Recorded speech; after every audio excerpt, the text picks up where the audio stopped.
Hi, everyone. I'm here, Coach Cindy, and I'm here with a special guest, Susan. And Susan is going to talk about her journey through coaching, actually, where she started, what she learned about herself, and what she learned about nutrition, exercise, lifestyle, all those things, and where she's at now. And I'm really excited to have you here and to share your story because I think it always inspires others as well. So, welcome, Susan. So, tell Thank you. everybody a little bit about yourself. Well, just, your regular European girl grew up with I can't say a very strict family, but we were raised with um, certain values and mindsets. And I I work in town and Married, kids. married. I've been, sorry, uh, married for 28 years. Um, three young adults in the house. Well, one in the house, two off to school. And yeah, Yeah, and in the summers, you enjoy spending time at your trailer. So you kind of yep, spend the weekends away as well, because we coached through the summer when you were um, doing the right. trailer thing too, and that changes up your routine. It does. That's our getting used to being empty nesters eventually, and that's what our retirement hopefully will be, Yeah. is we spend our summers at the trailer. So we enjoy being away and just out, peace and quiet kind of thing. Yeah. And I remember on our first call, and it was always brought up on every other call too, is like my ultimate goal is that there is a hill that I have to climb by the trailer, and I don't want to be winded when I have to go up that hill. And I remember that on the Oh. first call, and then I remember that it's like, hey, I don't feel that way anymore. I can do it. Yep. I had our first meeting. That hill, it's pretty steep and it just hurt. I was winded, my knees hurt, my hips hurt, and I just rather stay at the trailer and not go for a walk. It had gotten to that point, than go up and down that hill. So by the time end of summer came and training with you, I'm not winded anymore. My knees aren't sore, and I tackled that hill with not a problem. Mhm. And Susan and actually by chance ran into each other today on a walk just by fluke. I was fiddling around with my phone trying to shut off notifications, and there she was. And this, you said that that was the furthest kind of walk you've done in a while too. So it's not only the hill, it's like, hey, now you're able to walk further, pain-free, not winded, and feeling good about it. It was great because this is actually the longest walk that I've had ever at 4.5 kilometers. So I keep inching it up, and it was great. Yeah. It's just getting outside now, even after a rough day, and making a point of moving, which my chair every time I got home from work after I cooked supper, my chair in the living room was calling, and I didn't do anything except sit in front of the TV, Hmm. always thinking, I need to move. I need to lose weight. I want to lose weight. I need to move. So now it's like rough day after work. I told the guys in the house, I'm going for a walk. You fend for yourselves. And I did it. Yeah, yeah, she did it. So I think I where I want to start the conversation is one, let's be transparent, is that you had been following me for 10 years. For 10 years, you would engage in the free things that we were doing, you would engage in the trainings in the free group. For 10 years, you had been trying to do it. And then finally, I think something broke, right? Because here we are after 10 years that we jumped into coaching. So can you talk about like what you were doing over the 10 years? Like, because you said, hey, I'm just going to keep doing it on my own. I'm just going to cut. Tell me, like, paint a picture for us as what you were trying, what you were doing, where you were at. So I suppose back in my 20s, I weight trained and I enjoyed it. And of course, life happens. Got married, have kids, you work full time, and that fell off the bandwagon. So for the last 10 years, it's been weight gain after children and everything else. I tried joining a couple challenges that you see as that are advertised on Facebook or wherever. So I tried a couple, failed halfway through because you basically had to do it yourself. So then I went information overload, reading this magazine, watching this online, and it just got to the point that I didn't like myself anymore. I hurt my knees, everything, like my joints. I wasn't sleeping well, and I was not happy. So I finally reached out to you saying, it's time, I need help. I was book smart, but I couldn't apply the book smart physically to get ahead. I like that you said that because a lot of people will reach out and be like, I know what to do, but I just can't do it. I just don't have the willpower. I just don't have the discipline. I just don't have the motivation to do it. But what you're saying is, I kind of had a little bit of all those things, but it was like it wasn't applying in a way that was translating into results. And I remember you on the first call also saying, like, when I don't see the results, then I don't want to keep doing it. I Oh, feel for sure. Yep, absolutely. I always went into these challenges, and then 2 weeks in, I wasn't seeing the results that I was hoping to see.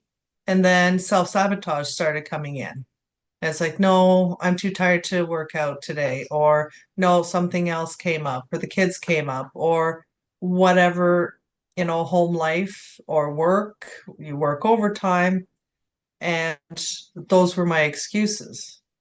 So then everything fell off. I fell off the bandwagon. So it wasn't hitting the pause button, it was pushing the stop button. Mhm. You did that a lot over the course of 10 I did years. that a lot. Yep. Yeah, and yeah, and I remember do you remember the one of the when you did one of the check-ins and you said and I kind of and you said, do you know where I'm going with this? Possibly. About expectations? And you were like, I was like, how does that feel? And because you were down inches, you were down weight, we could see visible changes in your pictures. And then I asked you, how does that feel? How does that progress feel? And you said, I wish it was more. Do you remember? Or I Yeah. did. And then do you remember what I said? Oh, you said a lot of things. Honestly, I don't. I said, when was the last time? I think you at that time you had lost like 6 or 8 pounds. And I was like, Yeah. when was the last time you lost 6 to 8 pounds? And it was a long time. And then I was like, well, doesn't that put it into perspective, right? It did. And Yeah. I just like pointing that out because I think women are really good at dismissing some of the progress that they make too. And so it was like poo-poo on that because that wasn't enough. But when you reframed it as, well, when was the last time you lost 6 to 8 pounds? And you're like, it had been a long time. And not only were you 6 and 8 pounds down, you weren't necessarily restricting your food in the way you were. You weren't weightlifting because you hadn't done that since you were 20. You were doing No. it in a completely different way. Do you remember the first time we met too, and we talked about because we do these Zoom these calls one to one. We communicate every day when we're coaching online, but we do these calls here. And do you remember when you got your portions when we were we were like because for the I first was, it's the gut protocol, right? And I'm watching what you're doing, yep. asking you questions, and then I kind of customize the program for you. Do you remember that? I was floored at the portions and the way um I always thought I was eating healthy because I always try to eat whole foods, but I didn't realize how off my portions were. Mhm. And to what I'm eating now, it's a huge difference. A huge difference. The other thing too is that you loved cooking and you fell out of love with cooking and then you Yeah. found it again through the process, right? Whereas I have some clients who don't enjoy cooking, you were the opposite. You really loved cooking, but because you were so discouraged in other ways, you just weren't doing it. I was just, it gets to the point where you're always cooking kind of the same things. You're tired after work, and it my mindset was I'm already overweight as it is. So what does it matter? So I would order takeout instead of cooking. Hmm. And not only is it so much cheaper to cook your own meals, but it tastes so much better. Right. So, we learned that with my father was a chef. So we all learned how to cook. And I lost that. But within this 12 weeks, things really picked up and I'm enjoying cooking. And I think I've ate out once in the 12 weeks. Yeah, you did once with your mom, and then, but you did at the cottage, you went Oh, out, sorry, twice. Yeah. and then you did some Tim Hortons in there. Oh, yeah. Little coffee. My cold brews. Yeah, yeah, that's true. Oh, right? Those were my treats for the day.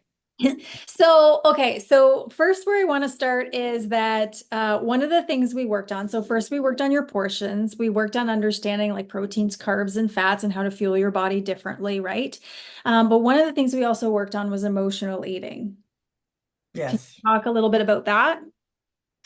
Well, I always had, and you know what? I still have my one drawer at work with healthy snacks. And I always have snacks in my drawer.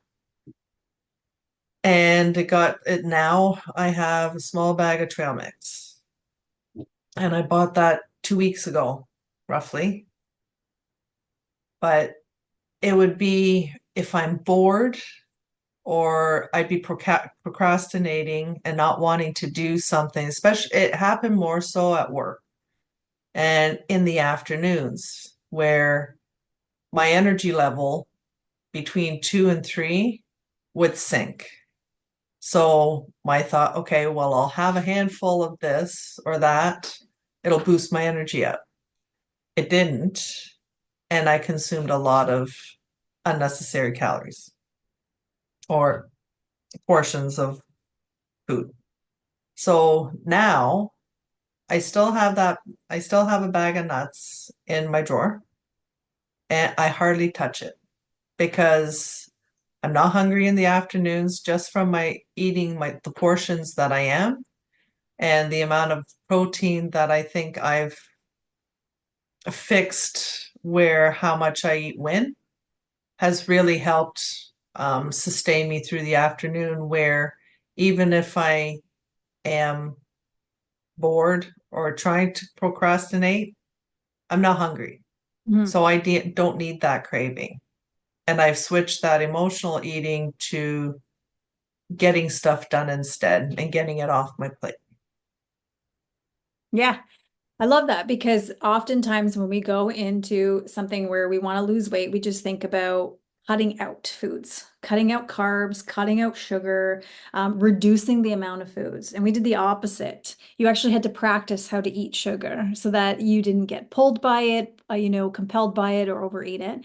You also got to eat more food than you ever had when you tried to lose weight on your own. But then the other component that we looked at was how you eat. So slowing down your eating, eating Yeah. more mindfully. And then the other component that we looked at was the emotional components around food as well. So sometimes when I think about you spending 10 years and other women that are listening to this spending 10 years trying to lose weight, as we're only really focusing it on one component, how to eat less and how to remove those things that we feel are bad, but we're missing the boat on all these other pieces that we optimized. What do you think about that? And I thought that way too, because it's like, okay, and I love my mother and just the way we were raised, it was always, oh, you're eating too much, you like your food too much. That's why you're overweight. And so I'd cut my food out and I wouldn't eat the junk food because I was scared of gaining more weight. Um, but it didn't help. It just made me more unhappy because I was always stressed about it and what I was putting in my mouth. Mhm. So it's funny now with um, my mom is she's floored at how much I eat, but I'm losing weight. So I said, I'm eating properly now. So, and that feels good because I don't hear the comments anymore. And I think a big part of it too is I've changed with my mindset. I'm not letting that bother me. I'm doing this for myself and I'm not trying to prove anything for anybody else. Mhm. And that was always a big thing. Yeah, which is really important too. And the other thing too is that you have a Hungarian background. So it's also one, how do you do that while still preserving culture? Yeah. Right? And you have a husband that doesn't necessarily eat the way you eat. You know what? Actually, he's been very supportive and outside of certain vegetables like cauliflower and broccoli, he'll eat pretty much anything that I've put and cooked, and he has supported me as far as eating what I've made. Well, And because there's if people saw the pictures of your food log, they'd be like, yeah, I'd want you to cook for me too, and not eat it. They're so pretty. yeah, Yeah, yeah. And I like that we're talking about like one that you enjoyed eating, you enjoyed cooking, and then we got back to that because you tried to deny yourself a pieces of that. And number two is that we still included culture in that piece as well, that we didn't let go of culture there too. What do you think women need to know, or what did yourself 10 years ago when you were just, what do you feel like women need to know, or yourself 10 years ago needed to know about nutrition? I think my biggest problem was the fact that I watched and read so many different people and this is the next new thing and if you do this or you focus on this area or insulin resistance and any other concept, everybody has a different gimmick going, and that's why fitness is such a multi-billion dollar industry where I wish things would be simple, just like what we went through in the 12 weeks, is to bring it down to basics where people understand. This is what you need to do. This is what this is. And this is what you need to do to get to the next step, Mhm. right? So, your macronutrients. A lot of people don't know, even if we talk about it at work, there's some people that, well, what are macronutrients? It's this, and this. So my biggest thing is keep it simple. It's the KISS method. Yes, the KISS method, but oftentimes we dismiss simple because we think, no, it can't be simple. It has to be more than that. Exactly. The other thing too is being consistent at the simple. Yep. Yeah, which is easier to do with the coach because when life interruptions happen, like today I ran into you and you were like, I had a bad day, that would have threw you off before. But now that you've Exactly. had somebody hold you accountable, right? And you're seeing the progress, seeing things add up, right? Not only on weight loss, your cholesterol's down, for example. Then it makes you like more a buy-in, I guess, like or more apt to be able to do it, right? Oh, for sure. Like even like today, for example, even it's now gotten to the point with coaching with you that it's starting to become a habit. So instead of when I had a bad day at work and I came home upset, I'd sit down and I'd have a drink, whether it be a glass of wine, a shot of something. And not that I did it often, but that's what I would do. And then I would vent. Where now it felt so much better, and I came back home to my family with a smile on my face that I went out, I walked it off, and it benefited me in more than one way. Well, your So, family isn't feeling the wrath of Susan. exactly. He feels it enough as it is. So talk about exercise because there is this misconception that I just don't have time to go to the gym. I just don't have time. I'm very busy. And so there is that conception there. So what did we do in terms of exercise, or what did you learn about exercise in this process? Um, well, I weight trained back in my 20s and I went religiously 3, 4 times a week. Life happens and everything. And I suppose now it was more, I did a lot of walking and that helped, especially with my joints and everything. It just got much better doing lighter. And I learned that I don't have to go heavy all the time and I can just walk. And I started doing lighter weights, dumbbell weights at home. And it doesn't have to go, you have to exercise, you have to move. The body was made to move.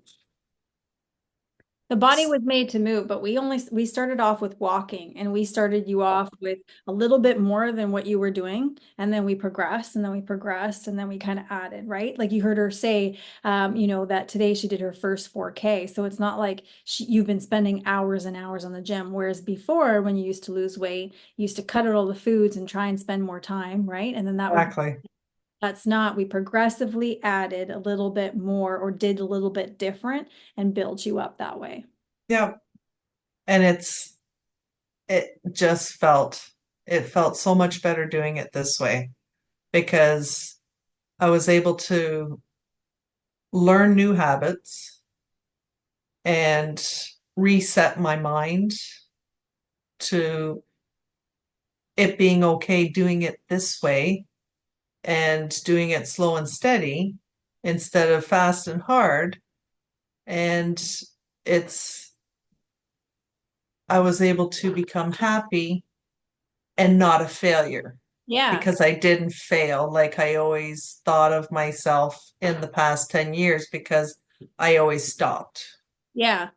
The thing is when you progressively build like that, so like how we did with exercise, it gives you more room to then do the nutrition things, right? Because you weren't focusing it on the way that we were doing it and some of the mindset stuff. So when we progressively, each time we kind of build out those pieces, it gives you room for all those pieces to fit. It makes it harder for all those pieces to fit when this is already at max capacity. Then all of a sudden the what they call the bow breaks, right? Because as soon as like somebody gets sick, somebody needs you or what have you, it's like the bow breaks, right? So if you progressively, the other thing that it allows you to do is, let's say you come into like shit hits the fan and you can't keep up with where you're at. It helps you see, okay, well, I can regress it here for right now, and then I can build up from there. And that's the skill set that a lot of women are missing in order to maintain their results, is being able to toggle, because you used the word correctly in the sense of like I was hitting the pause button or the reset button. I wasn't hitting a dial to be able to adjust back here because of this happening, and then up here because that's no longer happening. Yeah, for Yeah. sure. Okay, so mindset. Okay, so this was also something new for you. For 10 years you tried like to lose weight on your own, right, and do it on your own. But mindset was something that was new for you. And it's something that's like it's a word that kind of gets thrown out there. So explain kind of how it's connected for you in terms of this journey. I always went into, I suppose, with the way I was raised, we were, it's always, and trying to go through, some of the challenges and growing up and stuff that happens in life. And it's like, oh, well, that's a failure. And that's a failure. So I always figured I was a failure. So that in itself is very hard on a person's mind because why start something you're going to stop and you're going to fail anyway. So it was very difficult to get out of that where I fought depression for many years and even up until a little while and it comes and goes and the little red devil sits on my shoulder saying you can't last.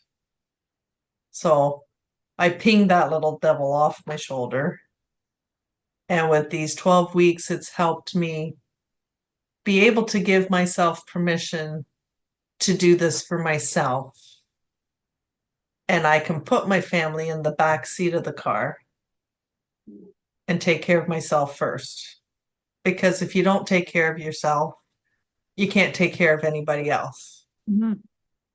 I like that visual too of you saying like, hey, they're in the back seat. They're still within reach. I can still care for them in the back seat, but they're not all sitting on my lap while I'm trying to navigate the car, or I don't have somebody else driving the car while I'm in the passenger seat. Like I like that visual of like I can still they're still within reach. It's not like, hey, they're in a freight train like 10 cars back. That's I'd not like to put them there some days. fair, fair. But I like that because a lot of women don't, that might be a good visual for a lot of women to say, like, you're in the back seat, I can still reach you, I can still care for you from there, but I want to be in the driver's seat this time. And that's kind of what it was for you. And in terms of mindset, I know that we had to work on mindset in terms of food some days, in terms of like when we looked at progress and all that stuff. And there was a lot of questioning about like, well, what about this? Or, like, and it was like a lot of unlearning in order to get the new learning in, right? Because like you said, hey, I had information overload and it's like I had to backtrack all of that in order for us to kind of move forward as well. I like what you said when we chatted on our last call together. It was like, hey, I have less of that voice of like I screwed this up because you haven't always been perfect in the journey. And it was, in the beginning, maybe we were a little bit harder on ourselves, but as we progressed, we're like, but wait a minute, it's still adding up to results. Wait a minute, it's still making me feel good. But wait a minute, look at all of this other stuff that I did that was a win. And so it was good to see you go from there to there. And that's the value of coaching is kind of being able to point that out for you as well when you're in Yeah, that for sure. thinking mode. Yeah. Yeah, Yeah, and and the other thing is like you didn't quit because you did have bad days, right? Even just like, hey, summer would have been a perfect excuse for you not to start. You have the cottage, you have the trailer, right? And it was like, no, I'm going to do it because of that damn hill. And you got to still enjoy the cottage. You still got to eventually, sometimes you did have that drink on the front porch of your trailer with your husband and that sort of stuff. Like you still enjoyed that stuff. And I love that you learned how to adjust the dial instead of hitting the reset button. for sure. Like there was a lot of things that happened in the summer from family barbecues to the trailer to, different things. And it was nice and it was for me the best thing to do then because there's stuff that is always going to come up. So I need to learn. And I had to learn, and I'm still going to learn that life is forever changing. So you need to learn to be able to stop, realize what's happening, and move on. So, and that's, adjusting. So whether it's a bad day at work or whether something happens family wise, and that was a whole big learning curve for me because it was all or nothing. Hmm. So something happened, throw my hands up in the air and I'm done. Hmm. Yeah. I don't do that. And I love that it highlighted too. It's like there is no perfect time. The busyness just morphs into a different type of busy. The commitments morph into different commitments. The change in Exactly. routine happens now and then it happens later. And so this idea of waiting around just creates more waiting and more waiting. And for some people, DIY works, right? It works. But for others, it's this is the quickest route to get to where you want so that you're more efficient at doing the DIY afterwards. Exactly. Because now you can look at everything else that you're reading or come across and be like, I know exactly why that would work. I know exactly why it wouldn't work, and I know exactly why it wouldn't work for me. Exactly. And those ones I've been cleaning house as far as certain feeds on Instagram and Facebook and everything else that I have been looking. It's like, yep, that's garbage. Don't need to see that. That ruins my mind. Don't need to see that. So I cleaned house and got rid of clutter that is useless to me. We'll love it. So yeah, Love it because we often don't think that we have permission to do that, or we get into caught. Like I have one friend too who's always like, I feel bad if I do that. And I'm like, why is it entitled to make you feel bad? You know? So I love that you're doing that because you get more clarity in terms of who you are and who you want to be, and therefore you get to edit the things around you to service you more. exactly. Yeah. And we have that right to do it. We can't be caught up in a bubble and we have to stay in that bubble. Yeah. We have the right to control our own what we want to see, what we want to listen to, and what we want to do. What would you say is the biggest thing or the most important thing or the haha that you learned about yourself? I think the biggest thing that puts a smile on my face is I'm not a failure Mhm. and I can be happy and I'm allowed to be happy. Mhm. And to be happy is because there's also this toggling about like to be happy it's not about losing weight or it's not about your body being a certain size. It couldn't be about those things. But is that the full story for you? No, it's not. And the funny thing is, it's really, I haven't focused on the last few weeks as far as my weight loss. It's been more of enjoying my time, whether it's going for a walk and just taking things in around me and being able to just enjoy what I do when I do it. Mhm. I love that. I love that because it brings a whole different meaning to it, right? Yeah, for sure. It's not about just the weight loss. The weight loss, it's coming and I'll eventually get to my goal. I know that, but it's just getting, We already hit one milestone, so let's not dilute that fact. I know, but it's the journey is what I've embraced more than looking at the scale and everything. Yeah, I love it.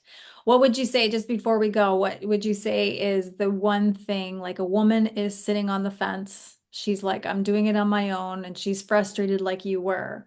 What's the one piece of advice you'd like to give her? Is to get to jump off the fence on the right side and and get help. Like it was very hard for me to get help with you and to move forward and but just have to bite the bullet and go because you'll benefit from it. Mhm. And I've learned a lot about just everything as far as nutrition and my digestion and everything.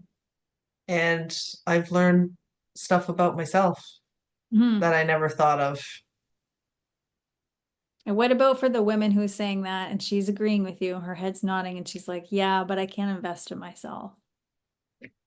Well, I was saying the exact same thing, and I found a way and I did it Mhm.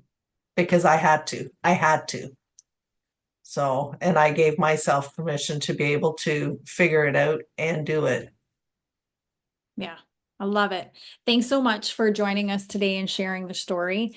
I always like when women, when I coach with clients and they're open, and I know you were hesitant, get to sit on it and chew and mull over it for a bit, but I always love when you do because one, your story is going to resonate with someone who is watching this and be like, "Yep, that's me. Yep, that's me." And I think that hearing the message from someone like you just lands differently and hopefully inspires someone to maybe maybe get off the fence, like you said, pick the right side, like you said, or just create some sort of action to create some sort of change that's going to bring them to more into themselves and feel happier. I hope it helps somebody. So Well, thank you. thank you.